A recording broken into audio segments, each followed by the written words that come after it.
Hey, this is James. No, this is not James that I introduced last time in the video. I'm not a scammer. My name is Wahib and I'm a professional marketer and entrepreneur and industry engineer. This is a bonus model. We've seen in the last video the critical thinking and a case study of critical thinking. An example of critical thinking is risk assessment, that you can apply critical thinking in it.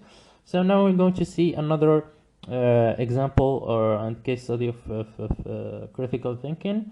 It's how to say yes and how to say no. This is actually also very important. Actually, our all modules are important, so I can't emphasize how every module is important. But you know this, how to say yes and how to say no in your business or decisions or in daily life. It's a huge aspect actually. If you know the Steve Jobs method, is focusing more on the no. He's saying no to everything, not viable, so he can be productive. So, why do you think this saying yes always is beneficial? No, this is not true. Saying yes is not beneficial at all in all times. Why? Because you can't say yes to everyone and everything and do all of it well. When you take on many or too many or on the wrong things, you waste time, you waste energy, you waste money, and distract yourself from what's really important. This is why Steve Jobs introduced the no method, and he's very famous for this no. He's eliminating everything, even the iPhone is eliminating the chargers and the headphones and replacing it with the mag. I think you already saw this in 2020 in the latest iPhone 12. So saying yes is not always beneficial. When you say yes or no to a request, you're deciding where to invest your personal resources. Therefore, you should ask questions, take notes, clarify aspects of this request or decision before making a decision, including the costs or benefits. So you need to be a more pragmatical person as a business owner or a successful person in general.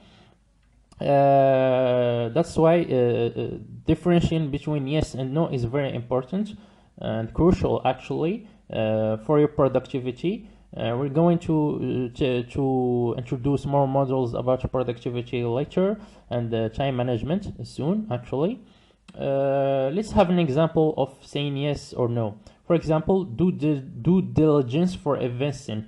When making a financial investment, most of us do some due diligence. Okay, excuse me. Most of us do some due diligence, seeking out more information so that we can make a sound judgment, right? So I don't think you're very familiar with due diligence if you are not a business owner and the investor. Actually, if you're not a business man and the investor, you're not understand what is due diligence about. But it's going also to be introduced in our future modules in our financial investment module, because Garden Premier, as stated, is not only e-learning platform about marketing or startups. It's also actually about investing, and we have some experience about investments, and my partner also, Jared. So yes, we're going to introduce this too in our future model. Tell me if it's a good idea for you or not. I don't know how many how many people of our audience is interested in financial investment. So we need the feedback before making interactive learning about this.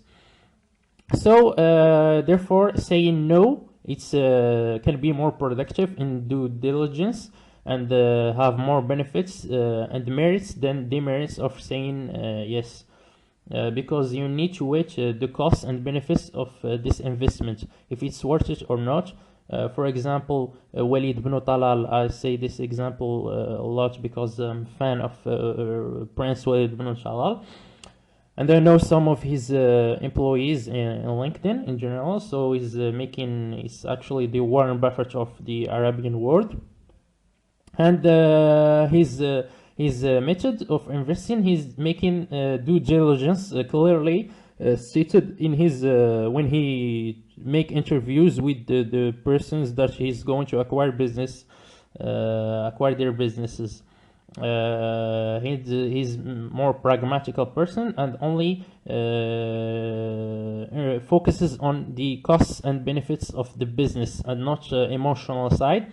We already emphasized this on module 1 and module 2 about if you are an analytical person, emotional person. So Al-Walid ibn Talal is an analytical person, and all good investors actually are more analytical, and they weigh the benefits and costs before saying yes.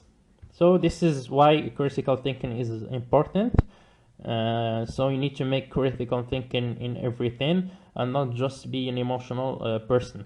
Now we're going to give you a request assessment map. This is called the request assessment map, and how you can apply this method of differentiation between yes and no. So these questions are: the first box contains the first question, what is today time and date? So you need to know the time and date before accepting this offer for investment. For example, before buying a business, you know which is today time and date, because time is an asset in itself. Okay, so I'm really a big believer of time in every decision, because for example, you can buy a business today, and next month a new regulation come. For example, if you're buying an environmental business and new legal requirements on environment comes, then you are screwed. Okay, so time and date is important. Who is the asker? Where you're going to buy this offer from? What is the offer? What is this investment? For example, what is the timing of this offer? Is this offer going to expire for next days? So you need to make a critical decision fast. What resources will be required? What resources will be required from yourself and team? For example, if you're doing QLA or buying businesses or private equity in general, you need to have some resources. For example, management team and budget, which is obvious, and more resources depending on each business. For example, IT businesses require you to have some IT background, and it's different from each business.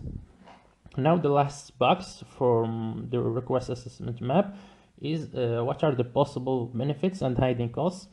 This is the most important box of this request assessment map, so you need to weigh the benefits and hiding costs and think more about analytical behavior and not just be emotional in your business. So this is just a bonus model that I thought to introduce to our audience. It may be very useful for your business, as I said, and see you in the next one. Hey, this is James. No, this is not James that I introduced last time in the video.